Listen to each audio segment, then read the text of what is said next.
नमो अरिहन्ताणं नमो सिद्धाणं नमो आयर्याणं नमो वज्रायाणं नमो लोय सव्यसाहूनम् एष सुरासुरमणुसिन्ध वन्दितं धूतघायिकं ममलं प्रणमामि वर्धमानं तित्थं धम्मस्य कर्तारम्। देखिए जो विषय चल रहा है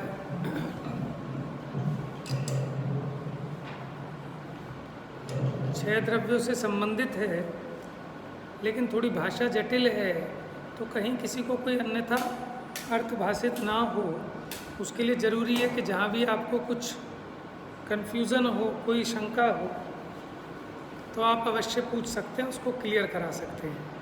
ठीक है। एक तो प्रश्न मेरे पास आया कि पीछे हमने कहा था कि तिर्यक प्रत्यय और ऊर्ध्व प्रत्यय की चर्चा में कि ऊर्ध्व प्रत्यय में तो एक के बाद एक के बाद एक होता है क्रम से, और तिर्यक प्रत्यय में हमने कहा था कि वह क्रम से नहीं होता, वो एक साथ होता है। एक साथ का मतलब हमारा वहाँ ये था कि आत्मा के जितने प्रदेश हैं, पहले समय में भी उतने ही प्रदेश हैं, दूसरे समय में भी उतने ही प्रदेश हैं, तीसरे समय में भी उतने ही प्रदेश हैं। लेकिन जो ऊर्ध्व प्रत्यय जिसको कहा, उसका मतलब है पर्यायों का समूह, और पर्याय क्रमशः होती हैं, एक के बाद एक, एक के बाद एक, एक के बाद एक होती हैं। लेकिन जब त्रिलक्षण परिणाम पद्धति हमने देखी थी गाथा नंबर 99 में, 99 या 100 में, त्रिलक्षण परिणाम पद्धति में वहाँ ये कहा था कि विस्तार क्रम में प्रवर्तमान जो सूक्ष्म अंश, उनका नाम प्रदेश है। तो विस्तार क्रम क्या कहा था, जो क्षेत्र है ना, जैसे आत्मा असंख्यात प्रदेशी है, ठीक है, तो वो प्रदेश भी तो क्रम से हैं कि पहले 1 नंबर का प्रदेश, फिर 2 नंबर का प्रदेश, फिर 3 नंबर का प्रदेश, फिर 4 नंबर का प्रदेश, कि अगर आप उसको इस तरह मापें, गिने, वहाँ मूवमेंट करें इस तरह से, तब तो वो क्रम पड़ेगा ही पड़ेगा उसमें, क्योंकि अगर ये क्रम ना पड़ें तो फिर असंख्यात प्रदेश नहीं ठहरेंगे, फिर तो एक ही प्रदेश हो जाएगा। तो वो विस्तार क्रम में तो क्रम है, लेकिन हम जो ये कह रहे थे कि प्रदेश अक्रम है और ये जो परिणाम है वो क्रम क्रम से है, तो वो काल की सापेक्षता में बात कह रहे थे कि काल की अपेक्षा अगर देखें तो जो परिणाम है वो एक के बाद एक, एक के बाद एक, एक के बाद एक होता है, जिसको हमने उन परिणामों के समुदाय को ऊर्ध्व प्रत्यय कहा। लेकिन जितने आत्मा के प्रदेश हैं, ठीक है, वो काल के हिसाब से नहीं है कि पहले समय में एक प्रदेश होगा, दूसरे समय में दूसरा प्रदेश होगा, ऐसा नहीं है। पहले समय में जितने प्रदेश हैं उतने ही समय आगे आगे के समयों में भी है, तो इस अपेक्षा हमने वहाँ अक्रम कहा था, लेकिन विस्तार क्रम तो है ही। ठीक है, क्षेत्र में विस्तार क्रम होता है, और जो काल की अपेक्षा बात करते हैं ना, काल की, वहाँ प्रवाह क्रम होता है। ठीक है, संडे के बाद मंडे, मंडे के बाद ट्यूसडे, ये हो गया आपका प्रवाह क्रम। और विस्तार क्रम क्या है, जैसे 100 किलोमीटर का सफ़र है तो पहले 1 किलोमीटर आएगा, फिर दूसरा किलोमीटर, फिर तीसरा किलोमीटर, इसका नाम है विस्तार क्रम। और दूसरी चर्चा जो अपनी कल चल रही थी, देखो उत्पाद व द्रव्य एक समय में ही घटित होते हैं, क्योंकि अगर एक समय में घटित ना हो तो द्रव्य खंडित हो जाएगा। ठीक है, तो वहाँ ये से, और देखो वस्तु द्रव्य गुण पर्यायात्मक है, उसमें एकांत ग्रहण नहीं करना। देखो अपेक्षा समझकर आप पर्यायों के कहो तो कोई आपत्ति नहीं, द्रव्य के कहो तो कोई आपत्ति नहीं, शब्दों के फेर फार में, ठीक है, कोई दिक्कत इतनी बड़ी नहीं है। लेकिन उसमें भी कोशिश ये करनी चाहिए कि आगम में जो शब्द मिलते हैं, आचार्यों ने जो शब्दों का प्रयोग किया है, ज़्यादा अच्छा है कि हम भी उन्हीं शब्दों का प्रयोग करें। लेकिन फिर भी शब्द में कहीं चूक भी हो, लेकिन अर्थ को भली भांति ग्रहण करना चाहिए। तो देखो आप, जैसे कोई ये कहे कि कुंडल उत्पन्न हुआ, ठीक है, तो प्रश्न ये खड़ा होगा कि कुंडल कहाँ से उत्पन्न हुआ। कहाँ से आ गया? कोई आकाश में से तो टपका नहीं है, कहाँ से आया कुंडल? तो कहेंगे साहब कड़े को तुड़वाकर मैंने कुंडल बनवा लिए। ठीक है, तो कड़े कहाँ गए? कह रहे कड़े कहाँ गए? कड़ों में से कुंडल आ गए। समझ में आया? तो आप ये बताओ कड़ा कहाँ चला गया? कड़े का जो व्यय है ना, वो कोई सर्वथा व्यय नहीं है। बात समझ में आ रही है आपको? जो कड़े का व्यय है वो सर्वथा व्यय नहीं है, कथनचित व्यय हुआ है।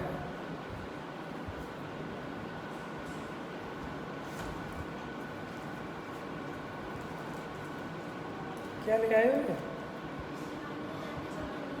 अच्छा, जमा नहीं है। आपको ये बात समझ में आ रही है? क्या बात समझ में आ रही है? कड़े का व्यय वो कोई सर्वथा व्यय नहीं है, कथनचित व्यय है। क्योंकि कड़े का अगर सर्वथा नाश हो गया होता तो फिर ये कुंडल कहाँ से आता? समझ रहे हैं आप? तो सर्वथा क्यों नहीं हुआ? कि भाई इस अपेक्षा कि जो स्वर्ण है, ठीक है, वो स्वर्ण तो अभी भी है, जो कड़े रूप में था वही स्वर्ण आज कुंडल रूप में है। इस अपेक्षा देखें तो वो कड़ा नाश को प्राप्त होने पर भी जो उसका द्रव्य था, जो उसका अन्वय था, वो आज भी मौजूद है। ठीक है। अच्छा, दूसरी बात देखो, अब हमने कहा कि द्रव्य का व्यय होता है, तो द्रव्य का ही व्यय हो जाए तो वस्तु का ही नाश हो जाए। बात समझ में आ रही है? द्रव्य का व्यय होता है तो व्यय होने का मतलब ये है कि पर्याय की अपेक्षा, ठीक है, पूर्व पर्याय की अपेक्षा द्रव्य व्यय स्वरूप है, और नवीन पर्याय की अपेक्षा वही द्रव्य उत्पाद स्वरूप है। माने जब हम द्रव्य और पर्याय में अभेदता कर कर इस प्रकार से समझाएंगे तो ऐसा है। तो इसलिए इस बात में कोई गड़बड़ मत रखना, क्योंकि इससे ही संबंधित बहुत एकांत चलते हैं। ये जो जितने अन्य मत है ना, उनके इसी संबंध में है। कोई एकांत द्रव्य को मानता है, कोई एकांत पर्याय को मानता है? कोई पर्याय का व्यय होने पर ये मानता है कि वस्तु का सर्वथा नाश हो गया। अच्छा, नवीन पर्याय का उत्पाद होने पर ऐसा मानता है कि कोई नवीन ही वस्तु पैदा हो गई। और कोई सर्वथा ये मानता है कि ना नाश होता ना उत्पाद होता, से तो वही की वही रहती सर्वथा। तो सर्वथा ऐसा भी नहीं है। तो वस्तु कथनचित नाश होने वाली है, उत्पाद होने वाली है, और वो नाश और उत्पाद भी किसी ध्रुव वस्तु के ही हो सकते हैं। तभी हमने उसको कहा था, तभी चेंज कहा जाएगा। ठीक है। तो उसमें कोई ऐसी गड़बड़ मत रखना। कोई कन्फ्यूज़न हो तो जिनवाणी से मिला लेना, हमसे पूछ लेना। फिर भी समझ में नहीं आए तो बड़े विद्वानों से भी माने एक परामर्श अवश्य कर लेना। लेकिन ये प्रयोजनभूत बात है, इसके बिना वस्तु समझ में नहीं आएगी।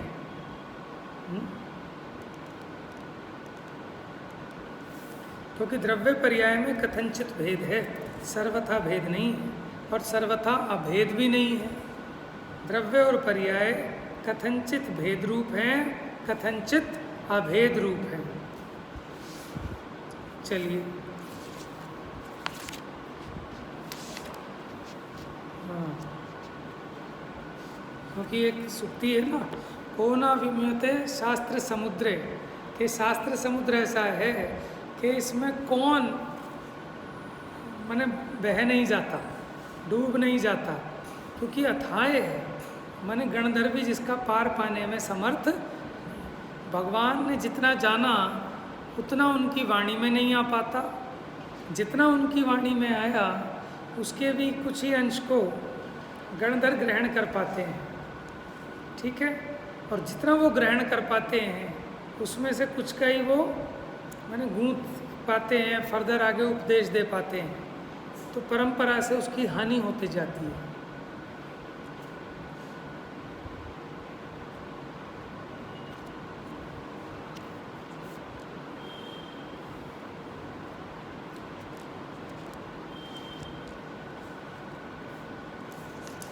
क्योंकि शास्त्र की शैली ऐसी है, इसमें ऐसा लगता है कि हम कह रहे हैं वस्तु अनित्य है तो हमारा तो तुमने मना कर दिया।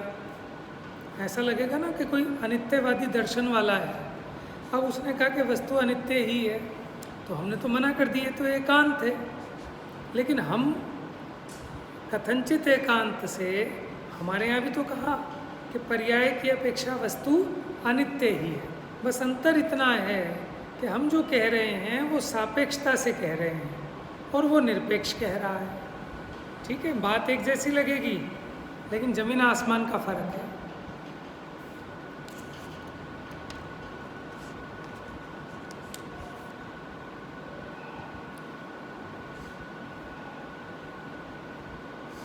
गाथा नंबर 142 हुई थी कल।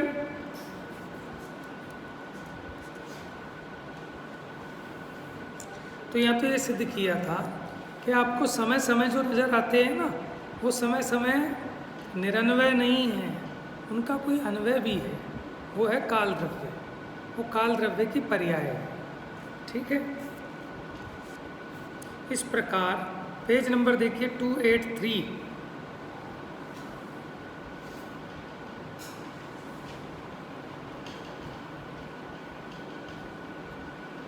इस प्रकार एक वृत्ति अंश में काल पदार्थ उत्पाद व्यय द्रव्य वाला है, ऐसा सिद्ध हुआ।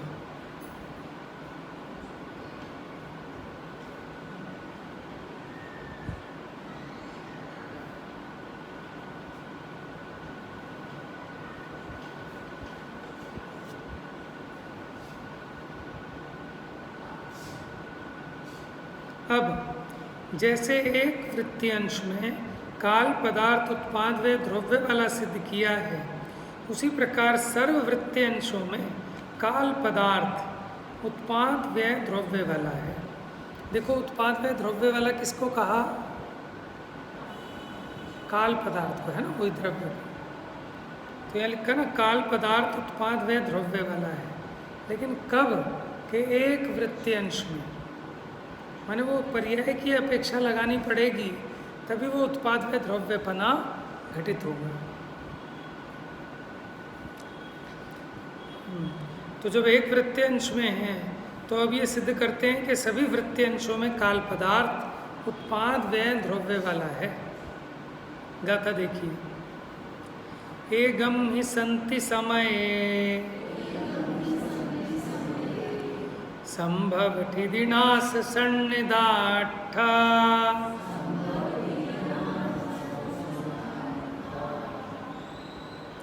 समयस्य सव्कालम् एष हि कालानुसभावो।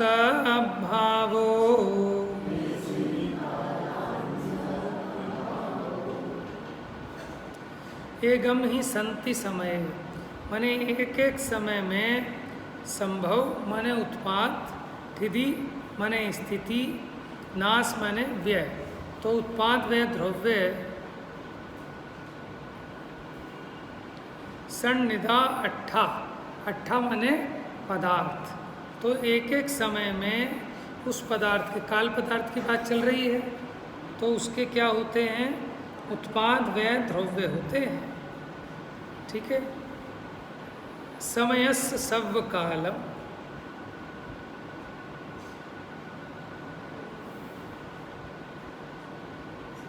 तो यहाँ जो समय कहा, समय कहकर काल को कहना है कि उस काल के हर समय में उत्पाद व द्रव्य होते हैं, सदा काल होते हैं, सव्काल। ऐसे ही कालाणु सद्भावो, कि इसी से के कालाणु के सद्भाव की सिद्धि होती है, क्योंकि सदा काल हो रहा है ना। देखो अन्वयार्थ, एक एक समय में उत्पाद, द्रव्य और व्यय नामक अर्थ काल के सदा होते हैं, यही कालाणु का सद्भाव है। काल पदार्थ के सभी वृत्तियांशों में उत्पाद व द्रव्य होते हैं, क्योंकि जैसा कि 142वीं गाथा में सिद्ध किया, एक वृत्तियांश में वे देखे जाते हैं और ये योग्य ही है, क्योंकि विशेष अस्तित्व सामान्य अस्तित्व के बिना नहीं हो सकता। क्या कह रहे हैं? जो विशेष अस्तित्व है वो किसी सामान्य अस्तित्व के बिना, आपको एक ऐसा रोटी खानी है तो घर वाले ने कहा आटा तो ले आओ। अरे भगवान, आटा थोड़ी खाना है, मुझे तो रोटी चाहिए। कि गेहूँ ले आओ, मुझे गेहूँ नहीं चाहिए, मुझे रोटी चाहिए। अच्छा चना ले आओ, चने की रोटी बना दो। कि नहीं नहीं, चना नहीं चाहिए, मुझे रोटी चाहिए। तो आप विशेष चाहिए, लेकिन उस चने के बिना, गेहूं के बिना रोटी कहाँ से बनेगी? तो उसी प्रकार वो जो समय नामक पर्याय है वो तो विशेष है, लेकिन वो विशेष किसी सामान्य के बिना नहीं हो सकता। तो वो काल द्रव्य सामान्य है।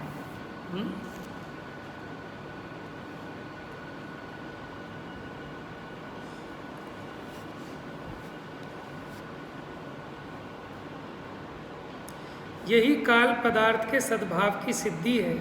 यदि विशेष अस्तित्व और सामान्य अस्तित्व सिद्ध होते हैं तो वे अस्तित्व के बिना किसी भी प्रकार से सिद्ध नहीं होते।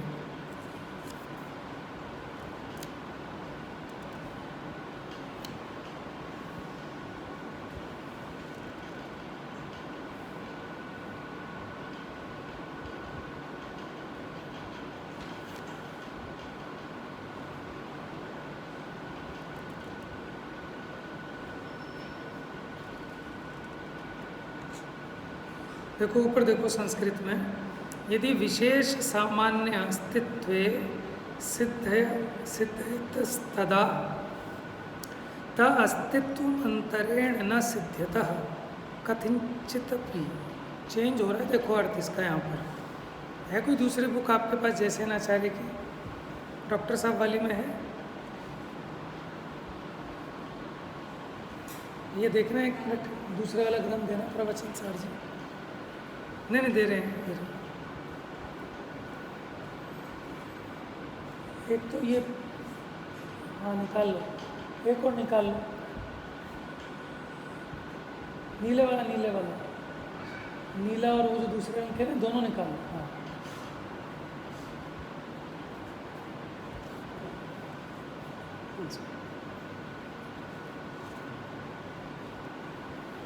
हाँ ठीक है। तो यदि विशेष सामान्य अस्तित्व की सिद्धि हो गई तदा चा अस्तित्व अंतरेण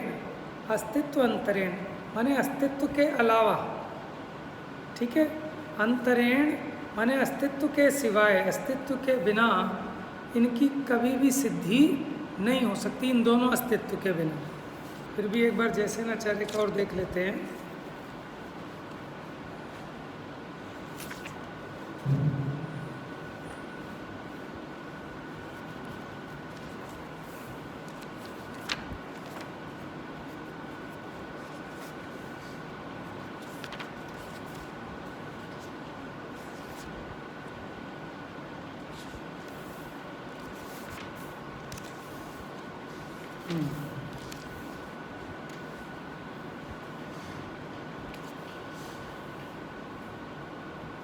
देखो मैं पढ़ के बताता हूँ आपको।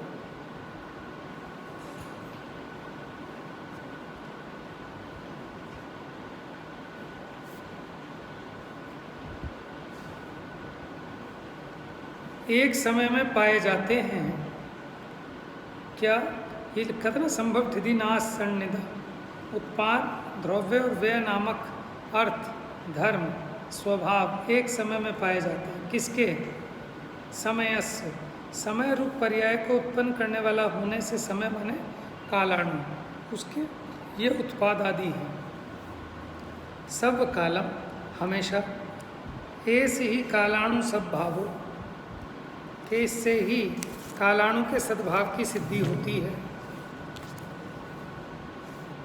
जैसे पहले एक समय संबंधी उत्पाद व्यय के आधार पर अंगुली, द्रव्य आदि उदाहरण द्वारा, इन्होंने एक उदाहरण और दिया था। जैसे ये अंगुली है, तो ऐसे टेढ़ा किया इसको, तो टेढ़ी पर्याय का उत्पाद हो गया और वो सीधी पर्याय का व्यय हो गया। ठीक है, इसका उत्पाद वही उसका व्यय है। ठीक है, दोनों का समकाल है। लेकिन ऐसा ऐसा होते हुए भी उंगली तो वहाँ भी थी और अंगुली पने की अपेक्षा द्रव्य है, तो एक ही काल में उत्पाद व द्रव्य तीनों हैं। तो उस उदाहरण द्वारा वर्तमान समय में काल द्रव्य का उत्पाद व द्रव्य रूप स्थापित किया था। तो जैसा एक समय में सिद्ध किया वैसा सभी समयों में जानना। यहाँ यद्यपि भूतकालीन अनंत समयों में दुर्लभ सभी प्रकार से उपादेय भूत सिद्ध गति का काल लब्धि रूप से काल बहिरंग सहकारी है, तथापि निश्चय नय से स्वशुद्धात्म तत्व के सम्यक श्रद्धान ज्ञान अनुष्ठान स्वरूप संपूर्ण पर द्रव्यों की इच्छा के निरोध लक्षण तपश्चरण रूप जो 4 प्रकार की निश्चय आराधना वहीं वहाँ उपादान कारण है। काल उपादान कारण नहीं है मोक्ष जाने में, वो तो बहिरंग कारण है कि काल लब्धि आ गई साहब, इनका काल आ गया। निश्चय से तो निश्चय आराधना वही मुक्ति का कारण है। अब इनने तो यहाँ इस तरह की बात नहीं कही।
तो 144 नंबर है ना अपनी गाथा, अभी तो 143 चल रही है ना।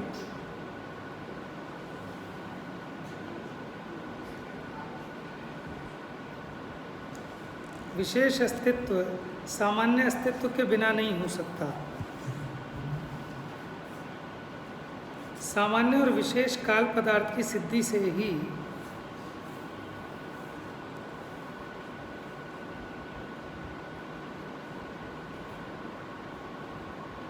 वैसे यहाँ पे होना चाहिए, सामान्य और विशेष अस्तित्व की सिद्धि से ही काल पदार्थ की अस्तित्व की सिद्धि होती है, ये होना चाहिए यहाँ पर।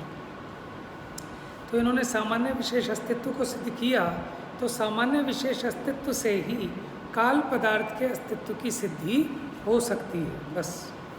अब काल पदार्थ के अस्तित्व की अन्यथा अनुपत्ति होने से, माने काल पदार्थ की सत्ता अन्य प्रकार से नहीं सिद्ध हो सकती, उसका प्रदेश मात्र पना सिद्ध करते हैं। देखिए, जस्य न संति पदेसा पदे समेतम वतच्चदो नादुम सुन्नम जानतमत्थम अर्थंतरभूतमत्थिदो।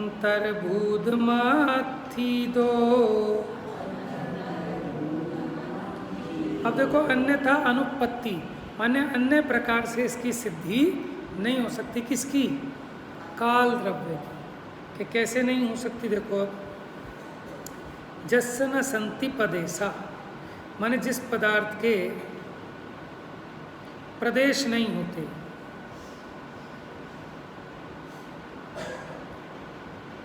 प्रदेश में तम व तच्चदो नादुम माने एक प्रदेश भी जिसका सिद्ध नहीं होता, शून्यम जान तमत्थम, तमत्थम माने उस अर्थ को शून्य जानो, वो है ही नहीं, जिसका एक भी प्रदेश नहीं है, वो पदार्थ ही सिद्ध नहीं होता, वो शून्य है। अथंतरभूत मत्थी दो, जो कि अस्तित्व से अन्य है। अथंतरभूत अत्थी दो माने उसके अस्तित्व से अन्य है। अस्तित्व से अन्य माने नास्तित्व रूप है, वो है ही नहीं, सर्वथा शून्य हो जाएगा। कि कौन? कि जिसके प्रदेश ही नहीं है। आइए टीका देखते हैं इसकी। बस अब ये मेरे ख्याल से आखिरी गाथा है शायद 144। अब इसके बाद ये द्रव्य विशेष प्रज्ञापन समाप्त हो जाएगा। फिर ज्ञान ज्ञेय विभागाधिकार चलेगा, ज्ञान और ज्ञेय का विभाग कराएंगे आप 145 नंबर गाथा से। हाँ जी, टीका देखिए। प्रथम तो अस्तित्व, अस्तित्व किसे कहते हैं? उत्पाद व द्रव्य युक्तम सत, सत को ही अस्तित्व कहते हैं। उत्पाद व और द्रव्य की एक स्वरूप प्रवृत्ति है, वह काल के प्रदेश बिना ही होती है, यह कथन संभवित नहीं है। कोई कहे कि काल के प्रदेश है ही नहीं लेकिन फिर भी उसकी सत्ता है, तो ये बात सिद्ध नहीं होती, क्योंकि प्रदेश के अभाव में, अगर प्रदेश ही नहीं होगा, क्षेत्र ही नहीं होगा, तो वस्तु ही नहीं होगी, वो वृत्तिमान का ही अभाव होगा, तो फिर तो वो शून्य ही है। तो कोई कहेगा शून्य तो है ना, शून्य की तो सत्ता है। कि भैया शून्य का मतलब वो सर्वथा तुच्छा भाव जिसको कहते हैं, कि जगत में उसकी सत्ता ही सिद्ध नहीं होगी, क्योंकि अस्तित्व नामक वृत्ति से अर्थांतरभूत है, क्योंकि बिना अस्तित्व के कोई वस्तु नहीं पाई जाती। और यदि यहाँ तर्क किया जाए कि मात्र समय पर्याय रूप वृत्ति ही माननी चाहिए, वृत्तिमान कालाणु पदार्थ की क्या आवश्यकता है, तो उसका समाधान मात्र वृत्ति ही काल नहीं हो सकती, माने वो जो पर्याय है अकेली वही काल नहीं हो सकती, क्योंकि वृत्ति किसी न किसी वृत्तिमान की होती है, माने जो परिणाम है वो किसी परिणामी का होता है। जैसे टेस्ट है तो किसी वस्तु का ही होगा ना, टेस्ट परिणाम वो किसी वस्तु के बिना थोड़ी ना हो सकता है। जैसे मानो सुगंध आ रही है, दुर्गंध आ रही है, ठंडा गरम रूखा चिकना, जितने पर्याय हैं, तो किसी ना किसी वस्तु की तो होगी, बिना वस्तु के वो परिणाम कहाँ से होगा। तो कोई अगर वृत्ति है तो वृत्तिमान जरूर होना चाहिए, बिना वृत्तिमान के वृत्ति नहीं होती। यदि ये कहा जाए कि वृत्तिमान के बिना भी वृत्ति हो सकती है, तो पूछते हैं कि वृत्ति तो उत्पाद व द्रव्य की एकता रूप होनी चाहिए, अकेली वृत्ति उत्पाद व द्रव्य की एकता रूप कैसे हो सकती है? समझ में आया? जो पीछे निषेध किया था ना कि समय के उत्पाद व अकेला, जो समय समय है ना, उसमें उत्पाद व द्रव्य नहीं बनता, तो वहाँ उसकी बात थी कि अकेले समय को नहीं बनता, द्रव्य और पर्यायात्मक वस्तु मानो तो सिद्ध होता है। तो कहते हैं अकेली वृत्ति उत्पाद व द्रव्य की एकता रूप कैसे हो सकती है? यदि ये कहा जाए कि अनादि अनंत अनंतर अनेक अंशों के कारण एकात्मकता होती है, क्योंकि एक के बाद एक, एक के बाद एक के बाद एक पर्याय होती रहती है ना, इसलिए उन्होंने कहा एकात्मकता होती है, इसलिए पूर्व पूर्व के अंशों का नाश होता है, उत्तर उत्तर के अंशों का उत्पाद होता है, तथा एकात्मकता रूप द्रव्य रहता है। तो इस प्रकार मात्र अकेली वृत्ति भी उत्पाद व द्रव्य की एकता स्वरूप हो सकती है। अगर कोई ऐसा कहे तो कहते हैं ऐसा नहीं है। क्यों नहीं है? क्योंकि उस अकेली वृत्ति में तो जिस अंश में नाश है और जिस अंश में उत्पाद है, वे दो अंश एक साथ प्रवृत्त नहीं होते। तो जो आप कहते हो कि एक ही वृत्ति में अथवा एक ही समय में उत्पाद भी, व्यय भी और द्रव्य भी, तो ऐसा पॉसिबल नहीं है। क्यों? कि जिस अंश में नाश है और जिस अंश में उत्पाद है, तो वे दो अंश एक साथ प्रवृत्त नहीं हो सकते, क्योंकि दो पर्यायें एक साथ नहीं हो सकती। इसलिए उत्पाद और व्यय का एक के कहाँ से हो सकता है, तथा नष्ट अंश के सर्वथा अस्त होने से और उत्पन्न होने वाला अंश अपने स्वरूप को प्राप्त न होने से। अगर अकेले पर्याय के मानोगे तो फिर सर्वथा नष्ट हो गया जो व्यय हुआ, और जो उत्पन्न हुआ अपने स्वरूप को प्राप्त न होने से, अर्थात उत्पन्न नहीं हुआ है। इसलिए नाश और उत्पाद की एकता में प्रवर्तमान द्रव्य कहाँ से हो सकता है?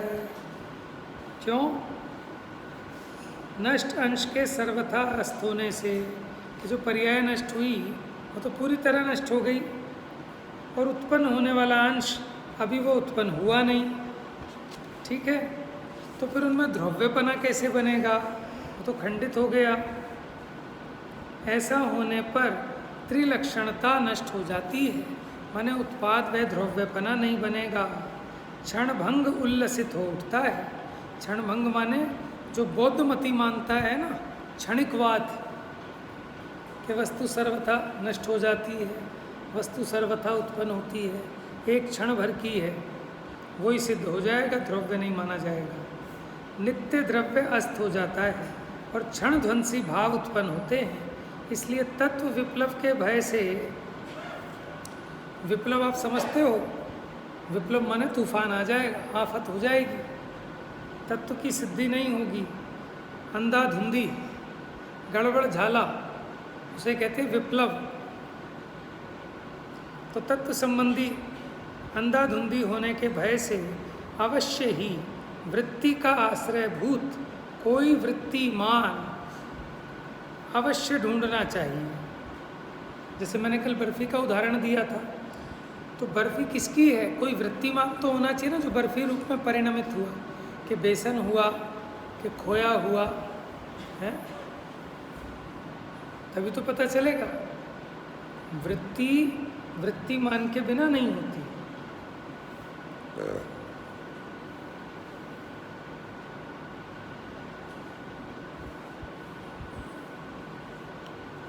तो तत्व विप्लव के भय से अवश्य ही वृत्ति का आश्रयभूत कोई वृत्तिमान ढूंढना स्वीकार करना योग्य है, वह तो प्रदेश ही है।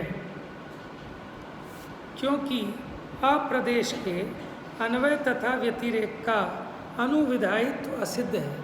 माने देखो, द्रव्य, क्षेत्र, काल, भाव, इन चार पड़कों से वस्तु की सत्ता सिद्ध होती है। जिसका कोई क्षेत्र ही नहीं है, जिसका कोई प्रदेश ही नहीं है, उसकी सत्ता ही सिद्ध नहीं होती है।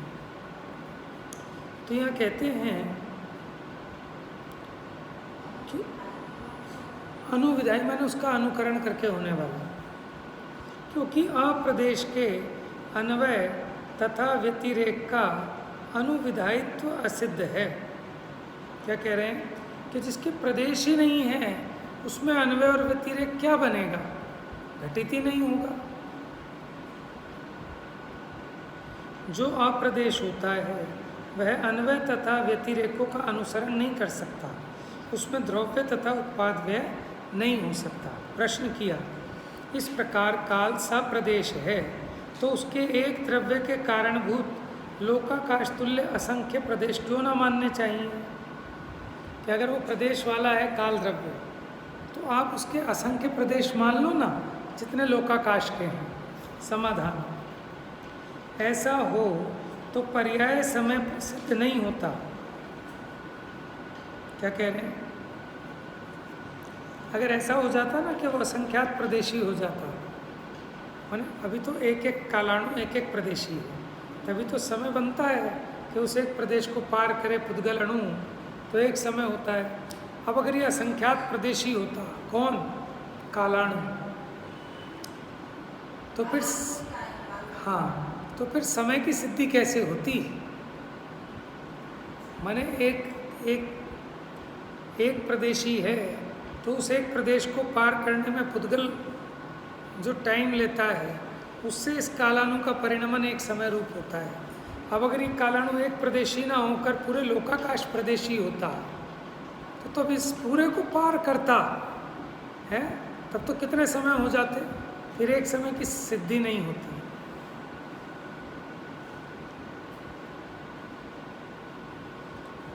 इसलिए असंख्य प्रदेश मानना योग्य नहीं है। परमाणु के द्वारा प्रदेश मात्र द्रव्य समय का उल्लंघन करने पर, द्रव्य समय माने कालाणु का, आकाश के उस प्रदेश पर कालाणु है ना, वहाँ से होकर गुजरे कौन, पुद्गल का अणु। परमाणु के द्वारा एक प्रदेश मात्र कालाणु से निकट के दूसरे प्रदेश मात्र कालाणु तक मंद गति से गमन करने पर पर्याय समय प्रसिद्ध होता है। जो एक एक समय है ना, वो प्रसिद्ध होता है कि हाँ एक समय हो गया। यदि द्रव्य समय लोकाकाश तुल्य असंख्य प्रदेशी हो तो पर्याय समय की सिद्धि कहाँ से होगी?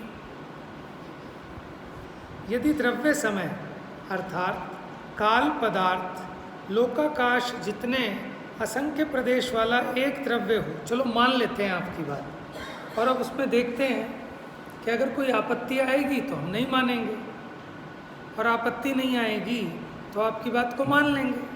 तो इसे कहते हैं न्याय और तर्क से समझाना। ये नहीं कि नहीं भाई नहीं हो सकता, कि अच्छा जो तू कह रहा है अब उसमें बताओ, पहला तर्क ये बनता है, दूसरा तर्क ये बनता है, तो उसको भाव भाषणा हो जाती है, वो मान जाता है। हमारे पास कोई आए ना कोई काम के लिए, हम सीधा मना कर दें तो वो मानता नहीं कि आप जानबूझ के नहीं करना चाह रहे। हम उसको कहते हैं चलो भाई हम तुम्हारा काम करते हैं। हम उसे सिचुएशन दिखाते हैं कि देखो भाई हम ये कर रहे हैं तो देखो ये हो रहा है, और अगर ये करते हैं तो ये हो जाता है, बताओ क्या करें। तो फिर उसकी अब समझ में आ जाता है। हम मुँह से कितना ही कहें कि भाई ये काम नहीं हो सकता, उसके समझ में नहीं आएगा। लेकिन हम कहें चलो भाई जैसा तुम कह रहे हो ऐसा करते हैं। अब जब हम ऐसा करके देखते हैं तो अब ये प्रॉब्लम खड़ी हो गई, और ऐसा करके देखा तो ये प्रॉब्लम खड़ी हो गई। तो फिर वो क्या कहता है कि भाई साहब आप ठीक कह रहे हैं, चलो छोड़ दो, समझ गए ना, तब वो मान जाता है।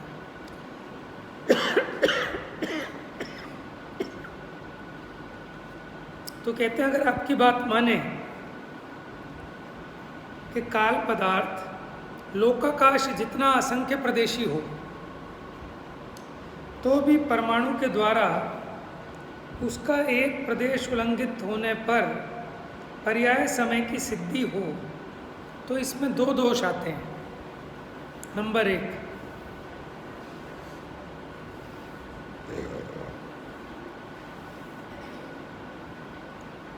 द्रव्य के एक देश की परिणति को संपूर्ण द्रव्य की परिणति मानने का प्रसंग आता है।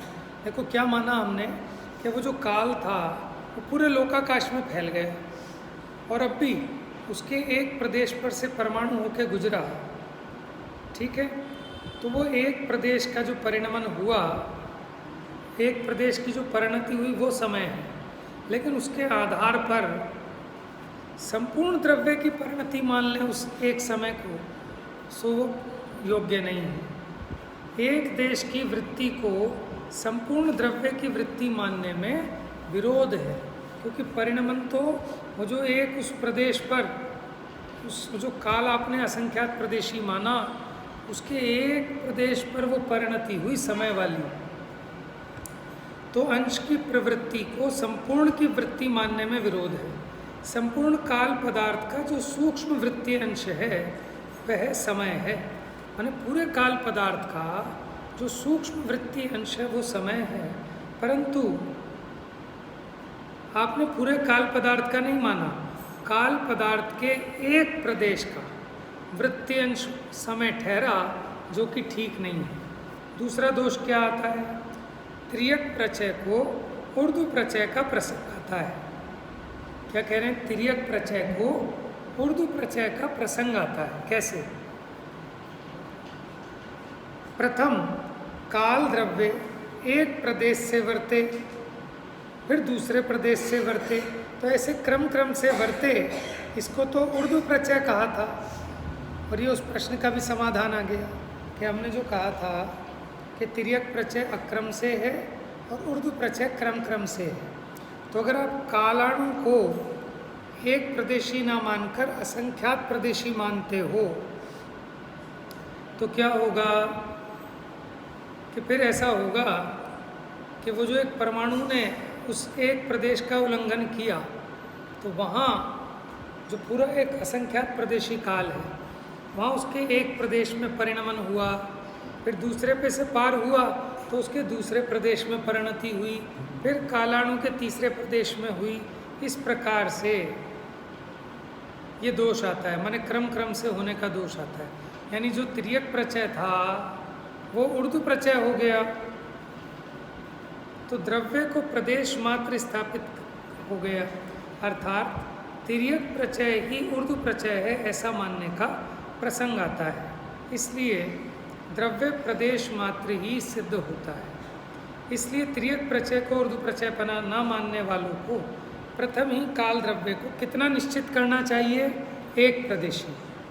वो एक प्रदेशी है, असंख्यात प्रदेशी नहीं है। एक कालाणु आकाश के एक प्रदेश जितने स्थान पे ही रहता है।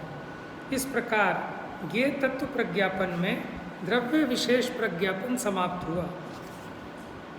अब इस प्रकार ज्ञेय तत्व कहकर, अब हमने ज्ञान तत्व की चर्चा पहले कर ली थी ज्ञान तत्व प्रज्ञापन में, फिर अब ज्ञेय तत्व में द्रव्य सामान्य और द्रव्य विशेष अधिकार पूरा हुआ।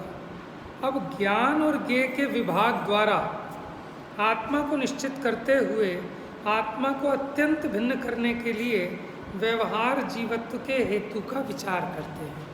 यानी व्यवहार जीव बने का कारण क्या है, तो अब उसकी चर्चा तो हम कर लेंगे।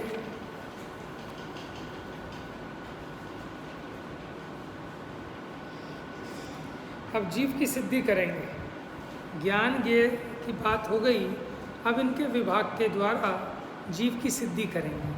पहले व्यवहार जीव की सिद्धि करेंगे कि जो 4 गतियों में प्राणों से 10 प्राणों से संयुक्त है वो व्यवहार जीव है। तो अब इसकी चर्चा कल से प्रारंभ करेंगे।